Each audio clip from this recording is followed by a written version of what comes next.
Salut à tous les amis, j'espère que vous allez tous très très bien. On se retrouve pour une nouvelle vidéo. Je suis en retour de vacances et du coup j'ai joué quand même pas mal en casual et en rogue entre guillemets, avec un format avec très peu d'entrap, avec des amis, avec ma petite femme, etc. Et du coup je voulais vous présenter un deck casual que j'aime bien, que j'ai pu jouer assez régulièrement. Et puis voilà, donc c'est le deck barrière de glace, un deck assez connu, mais quand vous voulez commencer à prendre les synchros ou même jouer juste en casual, c'est super sympa. J'ai pas les nouvelles cartes, qui doivent pas être bien chères, hein, je crois de mémoire, mais qui font quand même des sacrés combos. Là, on est parti sur une version deck très très rogue. On part tout de suite sur de Wayne, lui il va tutoriser les magies, en gros, voilà. C'est à peu près ça. Si je me trompe pas, hein, c'est ça. Ouais, ça, il va tuto les magies. Un Rayo qui en gros force l'adversaire à défausser une carte pour résoudre ses effets de monstre, qui est assez sympa. Il va se faire invoquer assez facilement du cimetière, donc vous allez voir. C'est un deck qui tourne assez bien, vous allez voir. Deux Oracle, j'ai hésité à en jouer trois parce qu'en gros, si l'adversaire contrôle minimum 4 cartes de plus que vous, donc en gros pour le go second, vous pouvez l'invoquer spécialement de la main.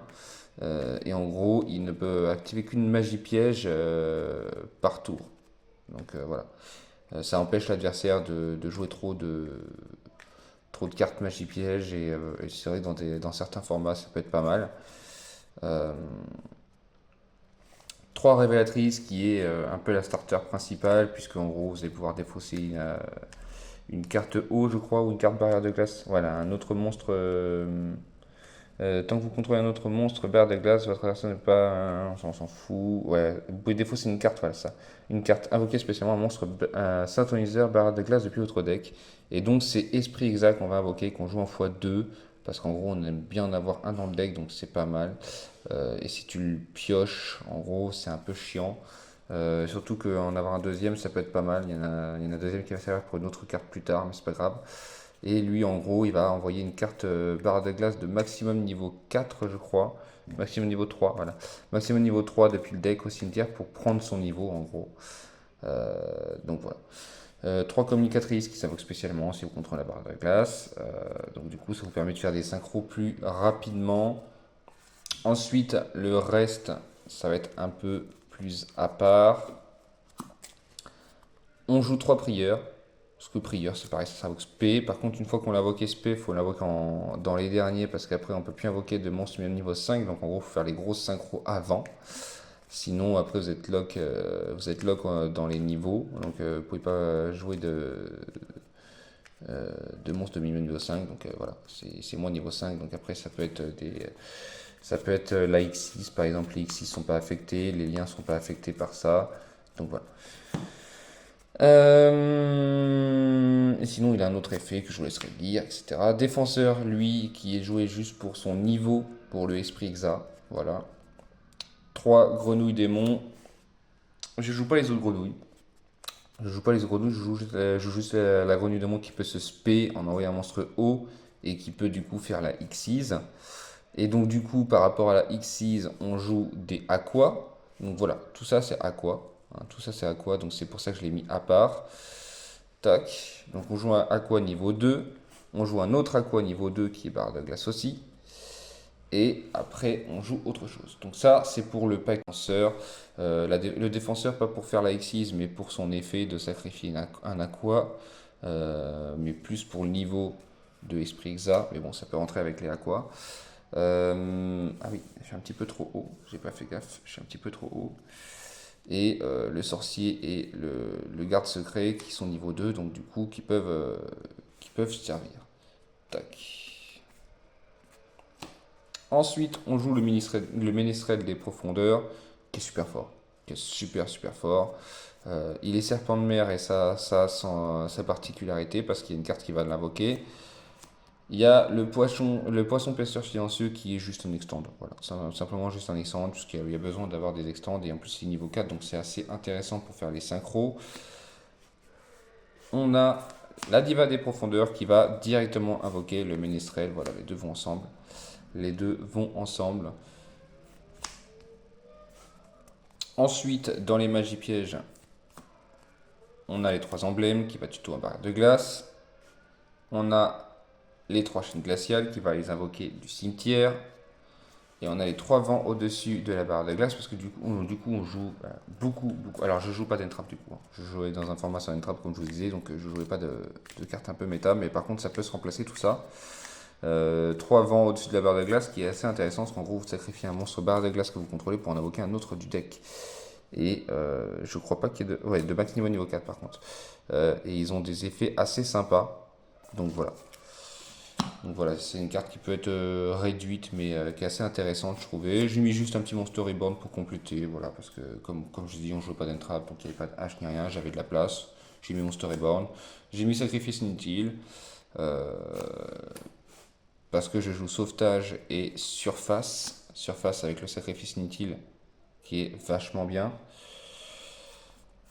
Et 1 pour 1 pour invoquer le Hexa quand on n'y a pas accès. Voilà. Après, dans le side deck, je pourrais vous montrer vite fait. Voilà. Avant de montrer l'extra deck, je pourrais vous montrer vite fait. Voilà, j'ai fait un truc vite fait. Alors, j'ai mis plus de couverture de donc, comme je dis, j'avais pas joué de carte méta, mais bon, j'en ai rentré quand même en side. Je jouais plus de couverture pour les gros boards en face. Une statue de la barrière du torrent qui est un peu chiante, mais avec le sacrifice inutile et le surface, ça invoque très facilement. Après, il y avait des kaiju. Alors bon, normalement c'est 3 gammes ciel, mais j'en ai qu'un. Donc, puis j'avais la flemme d'en acheter un. Je vous avouerai que j'avais la flemme d'acheter d'autres gammes ciel. Ce qui doit pas être bien cher. J'ai pas regardé les prix, mais gamme ciel doit pas être bien cher. La terreur Trishula, qui est la piège qui est assez intéressante. À tuto avec Wayne du coup. Le Zujin qui est pareil un extend aussi parce qu'il est du cimetière, du coup il fait réduire de 2 niveaux un barrière de glace et donc du coup va après du coup s'invoquer spé du cimetière, donc assez intéressant aussi avec le sacrifice inutile ou avec le esprit Hexa. Esprit de l'eau, pareil, extend. Poisson pêcheur silencieux, extend. Ça c'est parce que je savais pas trop quoi foutre. Alors du coup, donc de toute façon là les cartes 4 là c'est parce que je savais pas quoi trop mettre, donc du coup j'ai mis l'extend, voilà, j'ai mis full extend. Troisième surface, voilà, et un petit sauvetage, comme je dis c'est un deck voilà, pour s'amuser, hein. C'est pas un deck méta, n'utilisez pas ça en tournoi des WCQ ni rien, c'est pas un deck méta, c'est juste un deck pour s'amuser, donc voilà. Dans l'extra deck, alors l'extra deck, il y a vraiment des cartes que j'ai pas joué du tout, mais qui peuvent être intéressantes, comme la diva, enfin comme le répétiteur des profondeurs qui s'invoque avec la diva. Et en gros, la diva va invoquer du deck et elle va invoquer du cimetière. Voilà, tout simplement, c'est à peu près ça. Le reste de l'effet, je vous laisserai regarder. Le dragon de corail que j'utilisais tout le temps, bien sûr, pour faire mes synchros, pour pouvoir après piocher. Le Doloren, du coup, qui renvoie des cartes à la main. Toc. Le Brionac, assez connu, je vous expliquerai pas l'effet, je pense que vous connaissez. Dans le pire des cas, je vous laisserai regarder. La Primadonna des profondeurs, des effets particuliers, je vous laisserai regarder si vous voulez. Mais en gros, je l'ai jamais sorti. Voilà, je l'ai jamais sorti, donc bon, dommage. Je préférais sortir le Gungear qui pétait des cartes. Voilà.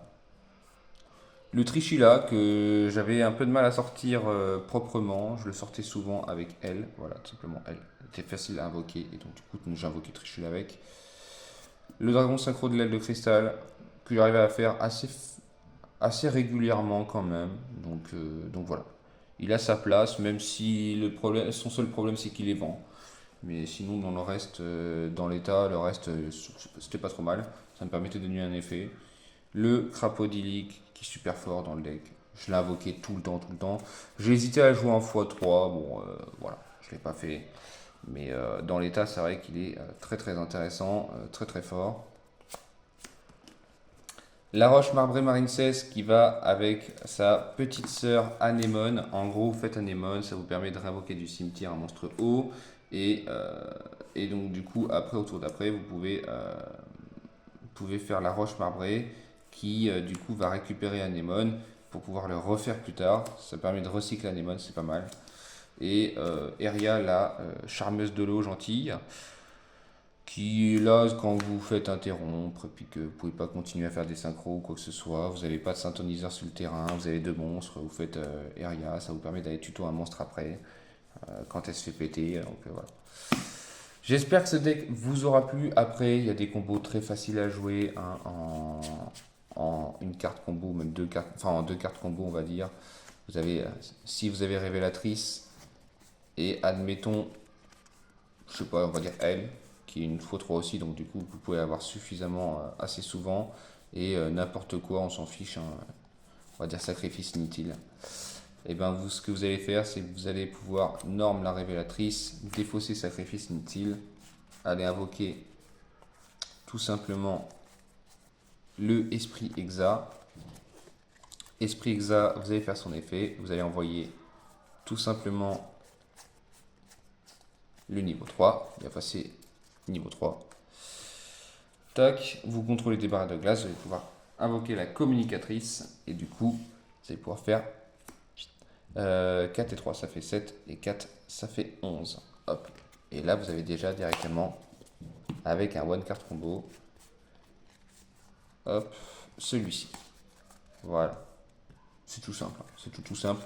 Il y a plein de trucs à faire avec. J'ai mis des trucs différents pour pouvoir être plus ou moins versatile. Mais voilà, c'est un deck sympa qui en rogue est très sympa à jouer, très agréable et très facile à apprendre. Donc voilà. Si vous voulez, si vous avez jamais joué à Yu-Gi-Oh et que vous voulez apprendre les synchros, je pense que c'est un bon deck pour vous apprendre les synchros, les Xyz et les liens. Ça joue les trois, donc voilà. Il y a que les fusions, ça joue pas, donc c'est pas mal. Pour apprendre un deck, c'est pas mal au tout début quand vous connaissez pas Yu-Gi-Oh! Et puis voilà, je vous laisse vous abonner si ce n'est pas déjà fait, mettre un petit pouce bleu et on se retrouve très bientôt pour une nouvelle vidéo. Bye tout le monde.